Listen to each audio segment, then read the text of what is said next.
Hello, everyone, and welcome. I'm Dorie Clark, and I am here on behalf of Newsweek. We are doing a special feature during the month of February called Creating the Economy of the Future. This is a special program presented by the government of Japan. And today we are here with Ulrike Schaede. She is a professor at the University of California, San Diego. And we are going to be talking about the economy, about business, and about reinventing the economy of Japan and what we can all learn from it. Ulrike, wonderful to have you here.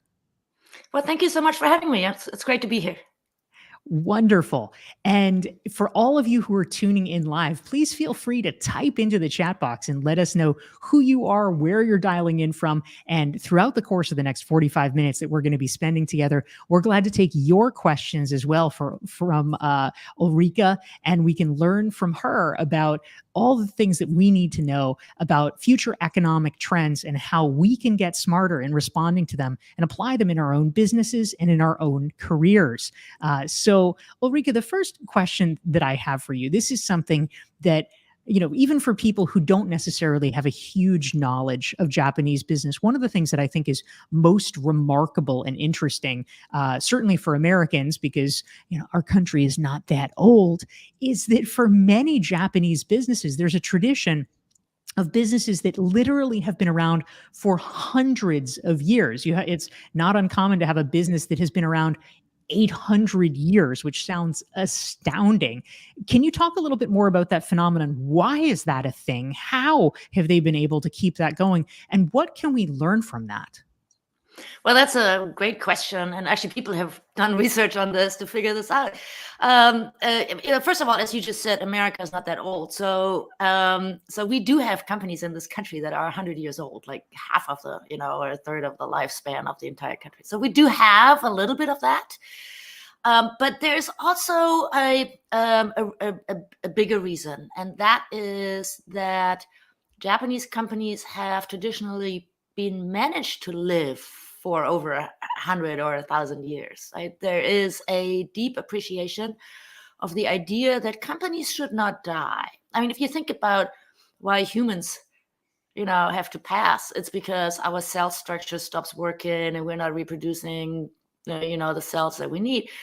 But companies aren't like that, right? They're building blocks, and companies have assets that you can build and buy with money and replace. So there's actually fundamentally no reason why a company should ever go bankrupt if it is managed well and if it is managed for, creating value and innovation for the long run. So then it becomes interesting, right? So why is Japan doing this and America isn't? And the answer is that over the past 30 or 40 years, the United States has turned to the stock market. We now have a lot of companies in this country that are managed towards quarterly earning reports. Their CEOs are incentivized, for better or for worse, by the way. It's not that one system is better than the other. Both have their advantages. But in the United States, CEOs are incentivized to make sure that the stock price is always on the up. And if it isn't, then all hell breaks loose, and it's all over the news. And the company didn't match its quarterly earnings forecast, and what's wrong. And by the way, also, US CEOs are paid in stock options, so they're really interested in this high stock price. Right? In contrast, Japanese CEOs are not paid in stock options, and as you may know, Japan had its own sort of scandal and bubble economy in the late 80s and early 90s, and in the process, people learned that the stock price is not always the best indicator of the quality of a company. So there is much less of an embrace of the short-term, win, sort of create immediate result thing. And there's much more of a patience with Japanese companies that are saying, okay, we're going to, invest in innovation. We're going to train our people. We're going to reinvest in the company. And the stock market used to like that. It's changing in Japan now, but it's not nowhere close to the United States, where the average lifespan of a U.S. company to be lifespan in terms of being included in the S&P 500 used to be over 50 years and is now less than 10 years, right? And so, and in Japan, you are right. If you look at the Nikkei 225 index, there are lots of companies that look on paper as if they were founded in 1946. That's just because after World War II, they had to re-register. But some of them are actually going back to, the Meiji years or even longer, right into the 17th century. So it's a difference in philosophy of what businesses should do, who businesses are run for. Are they run for shareholders or stakeholders or employees? And a whole different way of doing business as a result of that. That's really fascinating. Thank you, Ulrike. We are here with Ulrike Schaede. She's a professor at the University of California, San Diego. If you want to learn more about her work, go to thejapanologist.com. That is her website, and you can check out her research and her writing there.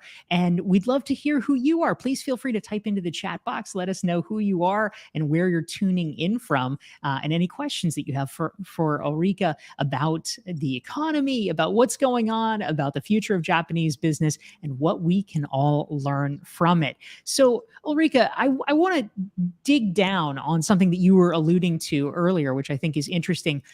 So, obviously, in the 1980s, the Japanese economy was incredibly high flying. And then the economy there for a pretty long time, I mean, actually, multiple decades, entered a period of recession, of very slow growth, and that's something that certainly is alarming to consider for people in the United States who are so used to the stock market ticking up and up and up and up, which perhaps itself might be unsustainable. What was it exactly? For those of us who unlike you, have not spent decades studying and becoming an expert in Japan and Japanese economics, what exactly happened? What was it that caused this this recession? Why was it so hard to shake? And what are the lessons that we can all learn from it today? So there are a couple of reasons, and so let me just see whether I can structure my answer to make this concise, because I could give a whole lecture on this, right? So Japan had a bubble economy between 1987 and roughly 1991, where stock prices went through the roof and real estate prices went through the roof. Think of that as Japan's equivalent to our global financial crisis of 2008. Okay, so this whole thing was a delirious. It was a lot of fun, we were sprinkling gold on salad leaves and stuff. So it was a lot of fun, but it couldn't go on forever because it was built on a house of cards. There were false valuations of real estate that were then becoming the collateral of land, and then that was false, and so eventually this whole thing went up into hot air, and the stock market collapsed, and the banking system came under tremendous pressure, similar to our, as I just said, our Lehman shock, as the Japanese call it, in 2008, 2009. The Japanese government at that point made a choice, and the choice was that they would not do radical surgery, but that they would band-aid this thing, that they would try. First of all, there was denial, so it wasn't really a choice. Hey, let's they would say, well, let's just wait a couple of years, and all of this will be cleaned up because our banks are strong and our companies are strong. Let's just wait and let them quietly, kind of refinance these loans that had gone bad and so forth, and then the economy will come back. And that didn't happen. And then came a realization that something fundamentally new had happened to the economy, namely that it was embarking on a very different growth trajectory. That sort of the high growth era of the post-war years, where Japan was selling consumer end products into global markets, especially the United States, was kind of over, because at the same time, South Korea and Taiwan had figured out how to make consumer electronics and even cars, right? So the Japanese economy suddenly was also under a competitive shock. And then came this choice moment in the late 1990s, when the Japanese government decided that they wouldn't do what the US did with Lehman, but that they would rather phase out the the banks and consolidate them and merge them and keep the savers' deposits safe. And so you could, look back on that and say, well, that was clearly a policy mistake. They should have just, cleaned this thing up already and move on with life. But on the other hand, Japan went through this entire 2 decades of low growth with almost, comparatively, that's it, almost no increase in unemployment. And that's because there was a choice made that we will not let our largest companies go bankrupt. They will get these loans that came to be called zombie loans, right? So there was a bank lending to companies that would otherwise, have gone bust. And the whole purpose there was to maintain employment.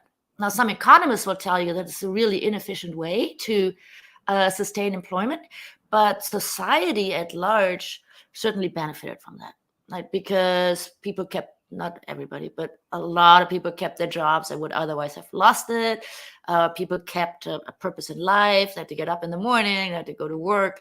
There's still the system of lifetime employment, which is now coming under pressure, but in any event, so there was again, this is this long-term thing. Let's see whether if we play this out a little bit longer, some companies may survive. And so what you get as a result, though, is 2 decades of nothing. And I'm not sure if we could turn the time back, whether Japan would make the same choice, but they made that choice at the time. So that's the outcome. But by the way, it also weren't 2 lost decades, but that maybe is a different question. Yes, that's so interesting, Ulrike. Thank you for shedding light on that. We're here with Ulrike Schaede. She's a professor at the University of California, San Diego. Her website is The Japanologist, and we're talking about the business reinvention of Japan and creating the economy of the future.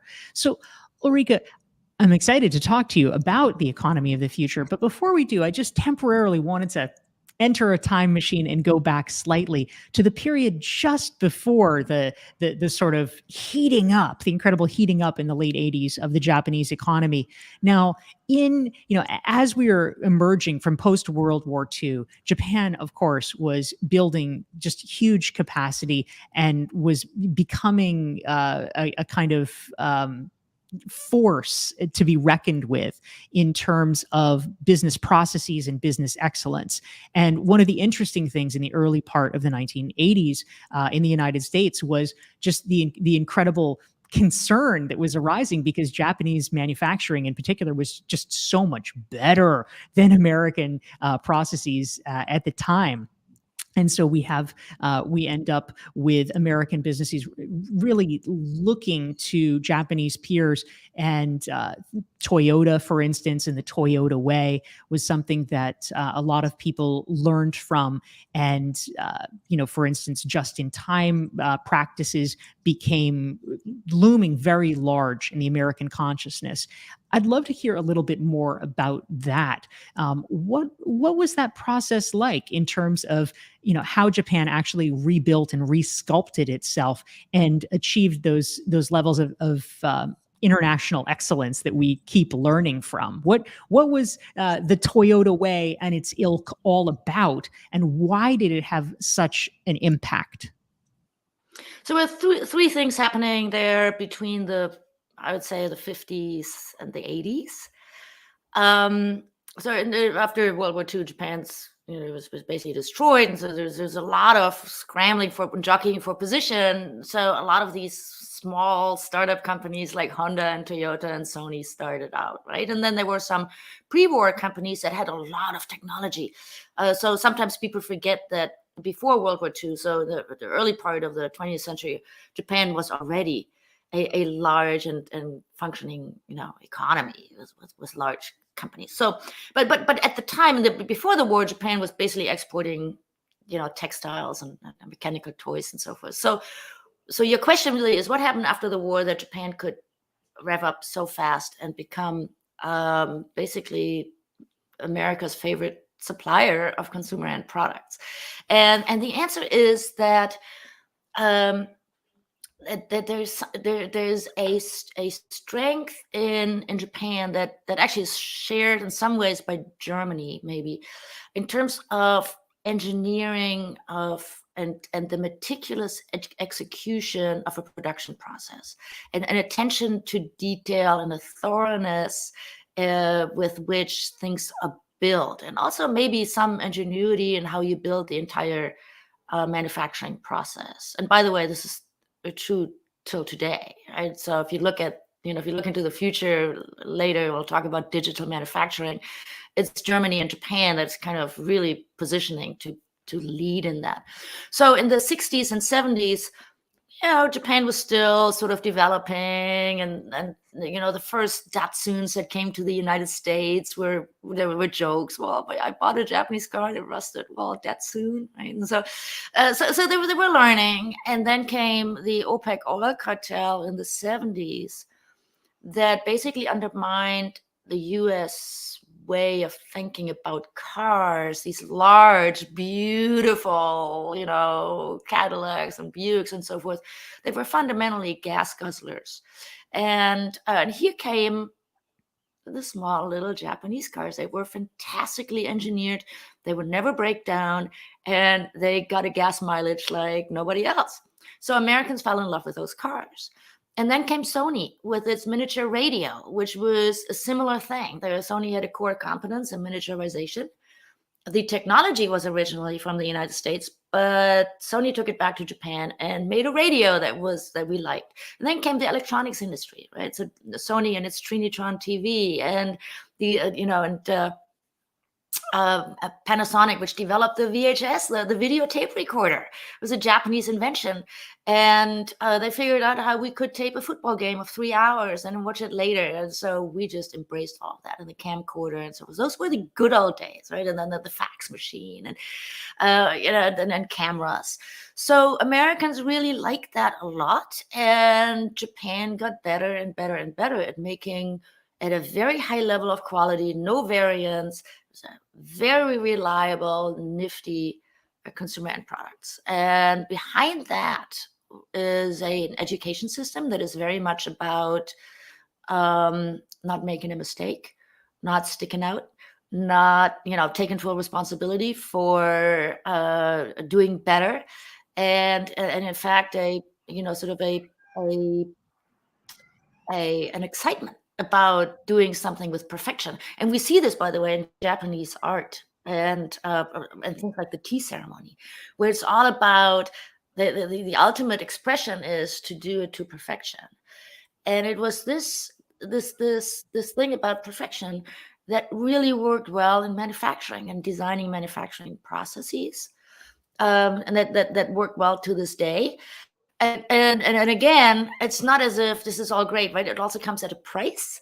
So what these companies were not so great at for a while was actually how to do this sort of Silicon Valley, break it, fix it, cutting edge, breakthrough innovation. It's happening now, but it's a more difficult thing to do. So what served the Japanese industry really well in the 1960s and 1970s was this willingness of every worker to be super meticulous about quality control, and then learn how to build this quality control into the manufacturing process, so that it wasn't like some supervisor looking down and blaming somebody for making a mistake. No, let's build this into the process of how we make things, so that at the end of the conveyor belt is the perfect camera or the perfect car or the perfect TV. Yeah, that's really interesting. Thank you, Ulrike. We're here with Ulrike Schaede. She's an expert on Japan and its economy. Her website is thejapanologist.com. You can learn more and check out her work there. So, Ulrike, one of the challenges that's facing pretty much every developed economy these days, but perhaps especially true in Japan, is the aging of the population. And this is something that has caused a lot of consternation among projections. How are we going to be paying for healthcare? How are we going to be paying for benefits? What is the latest on that situation as it affects the Japanese economy, and how can every advanced society be thinking about these questions, since it is a topic of demographic concern just about everywhere? So yeah, it's interesting that it used to be that Japan was like 20 years behind, in the 20th century. But since the bubble economy, what we're learning is that Japan is actually 20 years ahead. So the bubble economy and the recession and dealing with this long financial recession and at the turn of the century is what the U.S. then embarked on, in the 2010s, and maybe we're still kind of dealing with that a little bit, and so it is with aging. So no country is aging faster than Japan. By 2030, the Japanese workforce will shrink by about 20%, and by 2050, it'll be down 30%. This is something we can project well, because we know we can forecast with quite some accuracy how old people will be in 20 years from now and what the population will look like. So Japan is 20 years ahead of other places that are facing this, like China and Korea and Germany and France and also some other places in Asia. And so what Japan is doing with this aging thing is going to be an example for a lot of other places. But I also think that Japan is actually quite fortunate. And because for Japan, this aging and this labor shortage, this looming labor shortage, is happening at the exact same time as the digital transformation is going to hit us. And so that takes away a lot of the fears of replacement. So if you think about it, why are we worried about robots, or why are we worried about the digital transformation? Well, a number of things. We don't want to be run by machines. We don't want to, we would like to have recourse if somebody makes a decision. We don't want some AI or machine learning thing, determine whether we have access to credit or not. But we're also worried that the robot will arrive and take away jobs, right? And the self-driving car will take away the driver and that sort of thing. And in Japan, that fear is really not that pronounced. It's more like, when will we finally have machines that can make cars without people? Because we don't have people. And so the labor shortage that's hitting Japan is hitting Japan just at a time when the labor force is shrinking. And that changes the perception of what we can do with this digital transformation and how we can maybe employ the digital transformation as a solution to a lot of the problems that demographic change is bringing. Yeah. And so Japan is going to make, but there's no choice. They have to make some choices that we can then study later. America, of course, has a lot of immigration, so we could say, well, why wouldn't Japan just choose to let a lot of young immigrants in? Wouldn't that be a choice? And it is, but Japan is making a choice not to do that. But there is now a huge increase in immigration. So this is one of the choices. And so we can learn from Japan how to do that and think about immigration in a different way. But it's also that Japan is saying, well, we can just automate some of these processes, then we can address the labor shortage in a different way.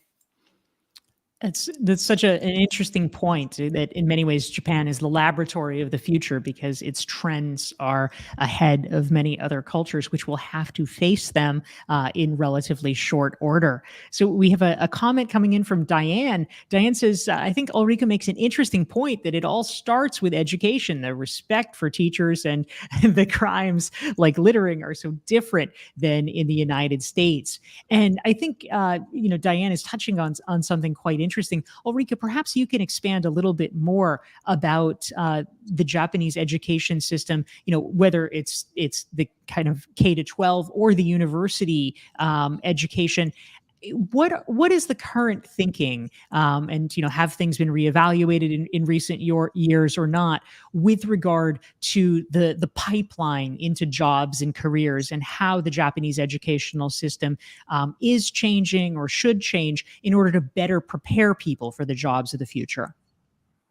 Well, that's a terrific question. So the education system itself is a reflection of something even deeper that's underlying this, and that's the social contract of what's important for our country. Right. And there's some really interesting new research that gives us some tools to analyze this. And in particular, I'm using in my work now the what's called tight-loose theory, tight-loose. And this is a research by Michelle Gelfand at Stanford, who has done a lot of global work on different country cultures. And there's a lot of culture stuff going on, of course, but this particular framework looks at culture as a set of norms of behavior and measures to what extent people in a certain country or setting agree that certain behavioral prescriptions are important, and to what extent are they willing to punish deviance. Right. And so she then defines this as either tight or loose. So let me give you an example. So California, where I am, is a very loose place. I mean, if I were to color my hair green tomorrow and go to school, students would say, well, that's cute, right? If a Japanese professor went to university with green hair, they would people would be worried. Is she okay? What's wrong with her?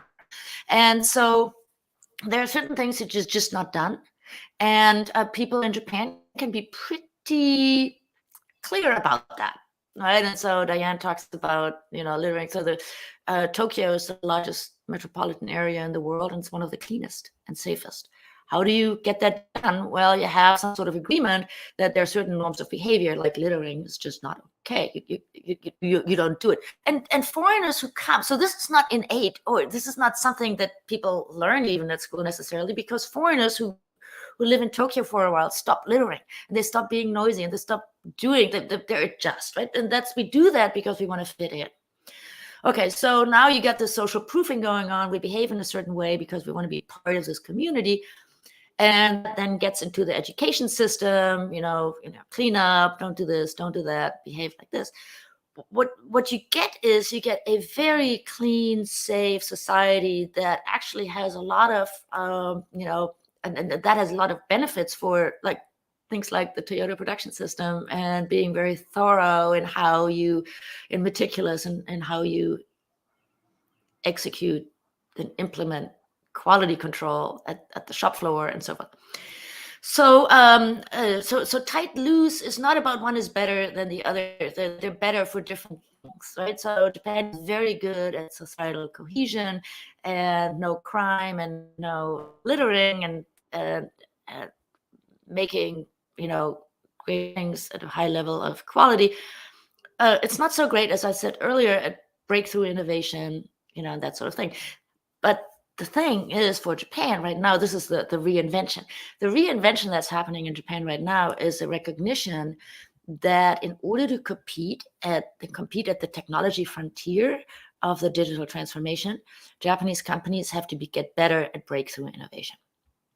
It has to be a mindset change that we need to be good at AI. We need to be good at these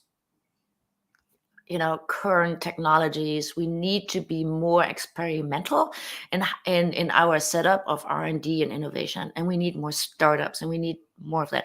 So as you just said, Dorie, that's exactly right. The universities are changing their curricula, and it's going slowly. Everything in Japan is happening slowly but certainly there are changes in curricula at the high school level, and there are more playtime at the kindergarten, more of this experimental thinking. And the University of Tokyo and other universities in Japan have top-notch curricula when it comes to AI and cybersecurity and that sort of thing. So things are changing, and Diane is right that the old education system was feeding into this monozukuri, right, the art of making things.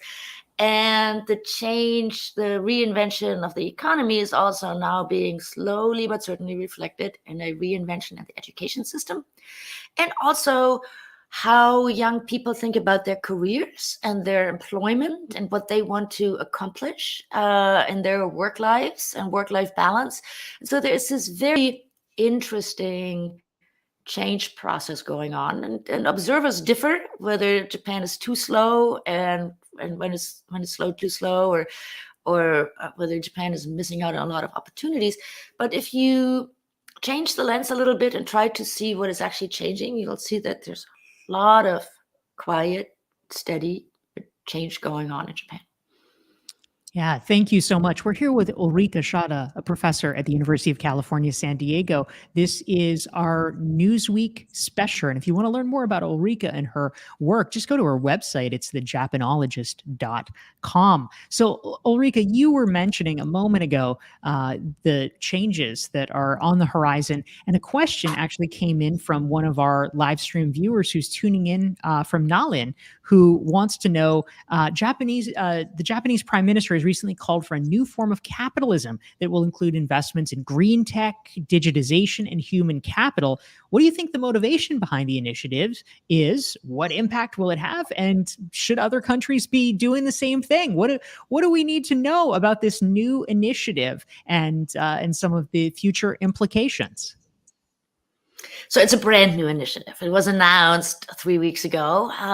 So we scholars who are trying to figure out the answers to those excellent questions are still trying to, okay, so what is this? But fundamentally, I think what's going on there is this notion that if we do it right, capitalism can be good for all. It can be good for all. It doesn't have to be dog eat dog. It doesn't have to be rich and poor.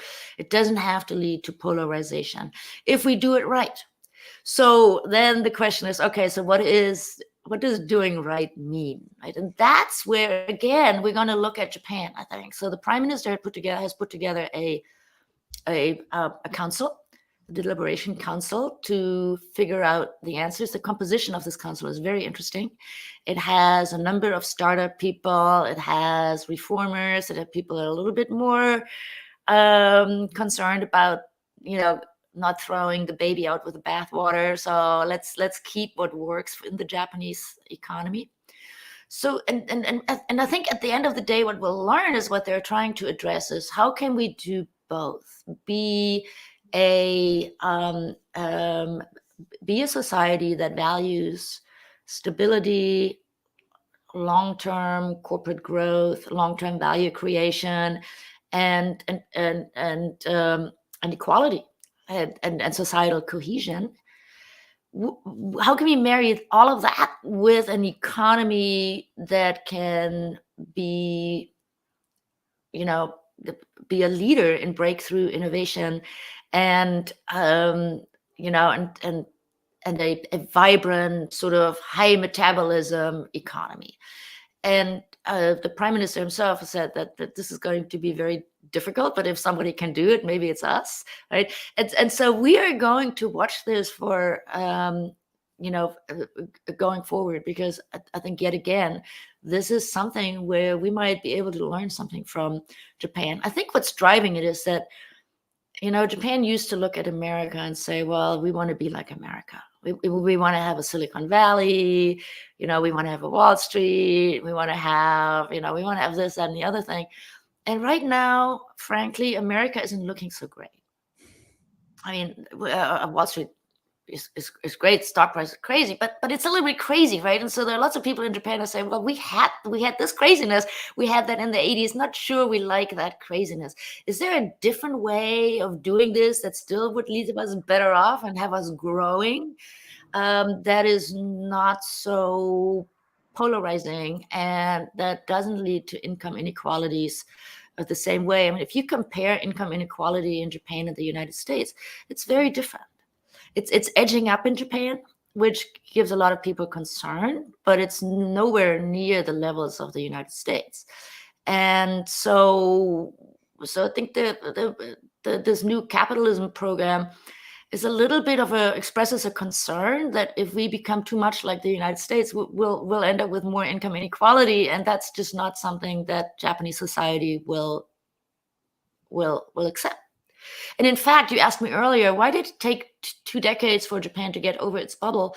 And part of the reason was that Japan needed to get over its bubble without creating a lot of income inequality.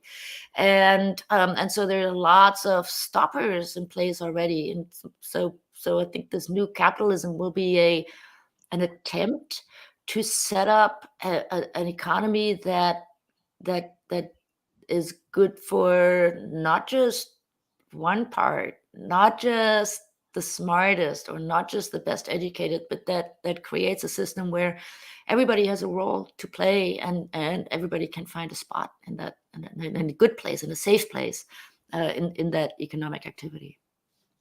That's a really interesting observation, Ulrike. Thank you. We've been talking about creating the economy of the future. We're here with Ulrike Schaede. Check out her website at thejapanologist.com. Ulrike, one of the places where the recent experience of the United States and Japan has differed has been, of course, the past couple of years with the pandemic. Immediately coming out of the pandemic, the United States has been experiencing the great resignation with many people leaving their jobs.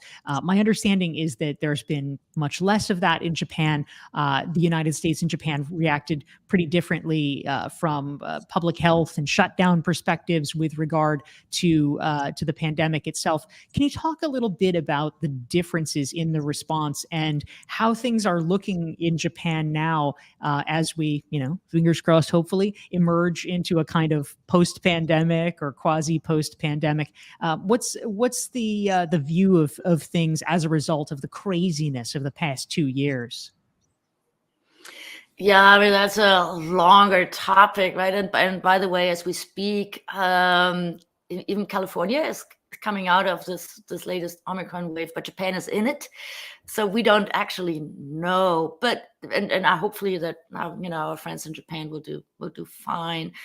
The Japan has not been hit as hard by this. I mean, if you ask people in Japan, they say we were hit just as hard. But if you look at things like death per 100,000 or even cases per 100,000, Japan's immediate hit in terms of the health of the nation has not been as bad as the United States, which maybe is not saying much because the United States has been hit so hard. That's a different story, right? But Japan has done, in terms of health of the population, the pandemic has given shown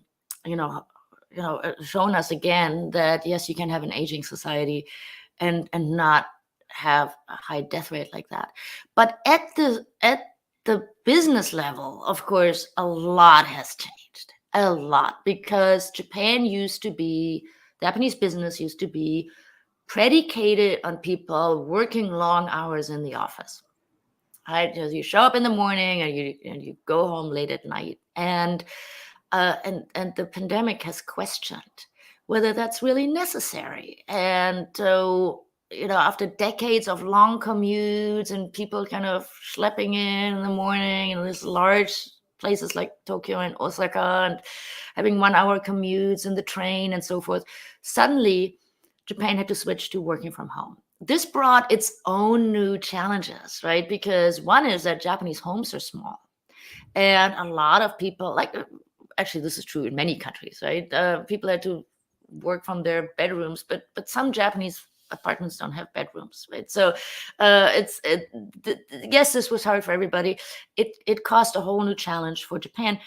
Also, because Japanese businesses were not made for working from home, and they didn't have enough VPN accounts, and they didn't have, an IT system set up, and they had this whole, fax mentality, still paper mentality. I sometimes joke because in Japan, the word for paper is kami, and the word for gods is also kami. And there are, in Shinto, there are lots of gods, right? Anime, spirit, and so forth. And so I sometimes joke that Japan is the country of kami and kami, gods and papers. And so Japan had to basically go cold turkey on this paper culture.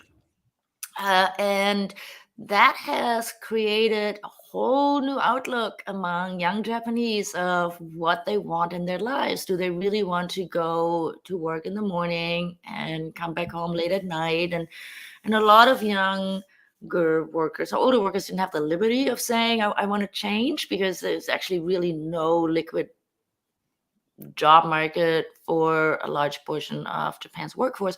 But the younger folks are saying, well, wait a minute, what do I want to do in life? And so it's not a great resignation so much as a great opportunity to rethink what it means to be a successful Japanese business person. And this has opened up, I think, in some ways, a new sort of way of looking at what does it mean to be a successful person, a happy person, and a happy family person.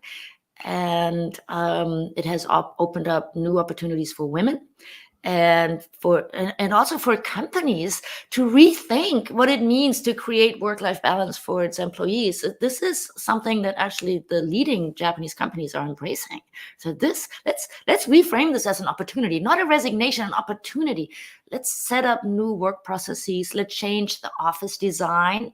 This is something that happened prior to the pandemic, but this free address office that sometimes is attributed to WeWork in California, the free flow of, you go in, you find a place in this beautifully styled office. Large Japanese companies in Tokyo and Osaka and Fukuoka and so forth had already started that. Right? Let's make the office beautiful. Let's make the office atmosphere different. Let's pull people out of this rut of being this office worker in this tiny little, desk that is overflowing with paper and, sort of, hot and sticky and narrow, and open things up and let people focus more not on process but on outcomes.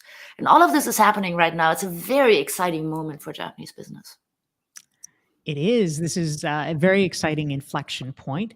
We are beginning to come to the end of our conversation, just a few more minutes here, but we have been here on behalf of Newsweek as part of our special series in the month of February on creating the economy of the future. It is a special series presented by the government of Japan, and we've been talking today to Professor Ulrike Schaede. You can visit her website at thejapanologist.com and learn more about her work. And if you want to make sure you never miss one of our weekly series, go to DorieClark.com/LinkedIn. You can follow me there.